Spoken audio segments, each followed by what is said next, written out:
What's up, everybody? Couch Mills here, coming at you with a brand new Overwatch video. And in this video, we're going to be breaking down 5 tips to dominate under Masters. Because at the lower ranks, there's a lot of things that don't matter as much, and there's some things that matter far more. And if you try to take the game like you would a Masters player or a Grandmasters player in the lower ranks, you probably are relying on your team too much, you're playing incorrectly, and it could prevent you from ranking up altogether. So let's break down the 5 tips to dominate so that you can easily climb to Masters and beyond right away. But go to the GameLeap website in the links down below for in-depth guides, VOD reviews, tips and tricks, everything that you could possibly need to dominate Overwatch right now. Go check it out, just go look around. But without further ado, let's jump into the video. Now, starting off with the first thing that you absolutely need to understand is there are times when you can rely on your team and there's times that you can't. And especially in the lower ranks, there's going to be many times where you cannot rely on your teammates to do their fundamental jobs.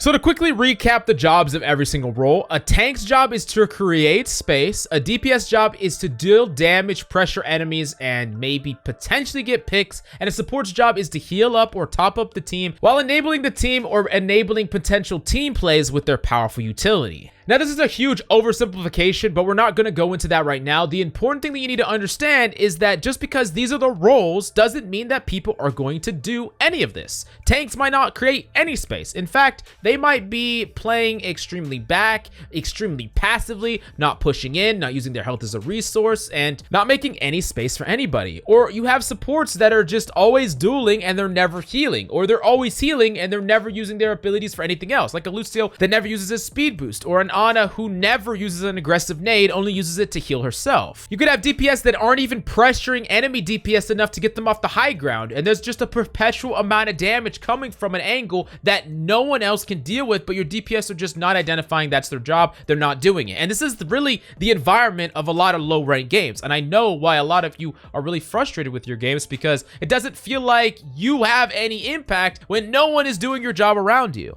Now, this unfortunately is still the reality that you have to climb in. You still have to find ways to have impact even if your teammates aren't doing their job. This means understanding when a teammate is doing the right thing and the wrong thing, playing in a way that is still going to give value regardless of how your teammates is enabling you. For instance, at a higher rank, when I played Genji, I would play really aggressive. I would play right up to the enemy main tank. I would be farming Blade very quickly, making aggressive plays because my Ana would consistently heal me. She would pocket me, sure, and I would be pocketed a lot, but because I played aggressively so much more, I would actually match or even surpass her nano rate, and we would be able to nano blade very quickly. This was really back when Genji was actually decent. But if I did the same Genji play at a lower rank, it wouldn't work because the Ana could not keep me up to the same capacity, or she wouldn't even try to keep me up at all. So I had to prioritize my life far more. And yes, that means that I wouldn't build Blade anywhere near or be anywhere near as effective, but I would be alive, and that matters so much more. And I can't just take the same play pattern from a high rank with high rank teammates that do their job and transfer it directly to low rank. You just can't do that. And that's why a lot of people that just watch streamers all day every day, they try to replicate that playstyle at low ranks. It never works because you got to understand your teammates are not always going to be able to do their job, and that's why you really need to change up your play depending on how good your teammates are and evaluate what they're doing and what they're not doing and how you can get value regardless of what jobs they are actually accomplishing. Now, this directly leads us to our second tip to absolutely dominate under Masters, and that's finding impact no matter what. I know it can be incredibly frustrating when you are trying to do something but your teammates are not helping you at all, and you're almost there. Like, you're a diver that is getting the enemy team so low. If only you got a little bit of help or a little bit of support, you could just dominate, but you're not getting it. And you're very upset. You're upset with your teammate, and I understand that, but it doesn't matter at the end of the day. If your current playstyle is not working with the teammates that you have, then you need to either change your playstyle or change what you're playing altogether. This is such an important thing that you need to understand, where you can't just have one playstyle that you always play, and sometimes it works, sometimes it doesn't. You need to be willing to adapt and change, and ultimately you need to have the mentality that you are going to find value, find impact, and make it work no matter what your teammates are doing, but you're still going to be changing up how you're getting it done depending on what tools you have or what players you have on your team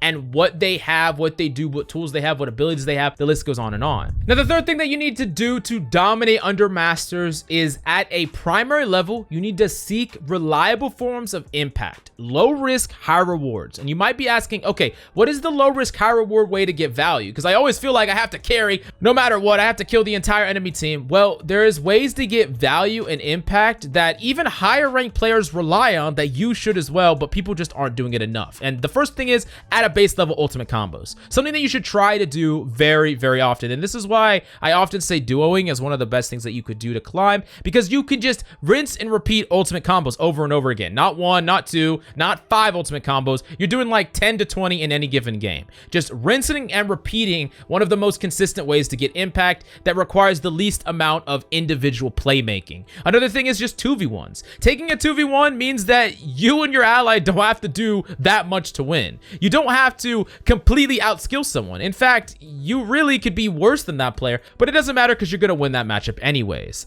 Another thing that you could do is counter enemies. Either counter pick them or counter their play style. If they are a tracer that is being extremely over aggressive into your team, the counter to that is by playing passive as a DPS. As a McCree, you do not want to counter that aggressive tracer by being aggressive yourself, because then you leave your supports to slaughter. You're going to be without resources. She could come for you next, and that's just not going to work at all. But if you counteract her aggressive playstyle by being extremely passive, now that tracer is going to keep going in, wasting her time, wasting her abilities, getting nothing done, because you're always going to be there to bail them out. And you can also do the same thing by countering with characters that you actively know how to play. Now, the next thing that you need to understand to absolutely dominate under Masters is to evaluate the skill level of your opponents. You got to understand that every single opponent is not made equally, even if they're in the same rank. Every single opponent is going to act differently to certain things that you do. They're all going to play differently. They're going to hit a different amount of shots, use their abilities differently. And this is something that you need to learn to evaluate in a game.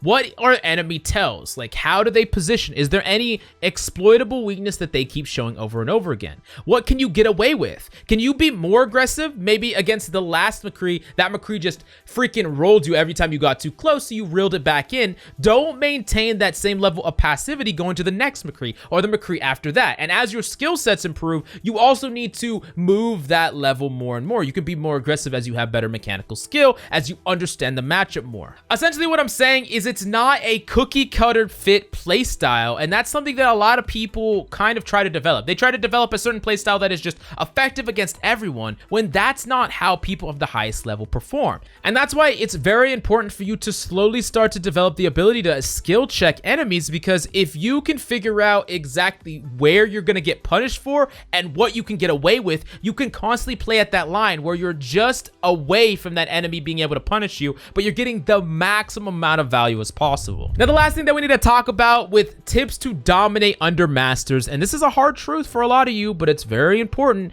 and it's that mechanical skill is king. This is basically going to be true for every single first-person shooter, but with Overwatch, people somehow don't think it matters because the game has a lot of mobile elements, but I promise you, doesn't really matter what role you're on outside of maybe main tank, depending on who you play. Mechanical skill matters more than just about anything. There was a reason why people that have never played Overwatch before, that are good at other FPS games, come to Overwatch and they rank in high plat or freaking diamond right off the bat. And the thing is, I don't want to be overly brutal, but you should be pissed if people can rank higher than you not knowing anything about the game, and they just play the game one time and they already have ranked higher than you. That is something that you should just not accept, but it also should tell you something about how people rank and why. This person that doesn't know anything about Overwatch ranks higher than me? How is that possible? Well, the thing is, the mechanical skill is something that can carry you so damn hard, and it's something that you actually need to translate your other skills.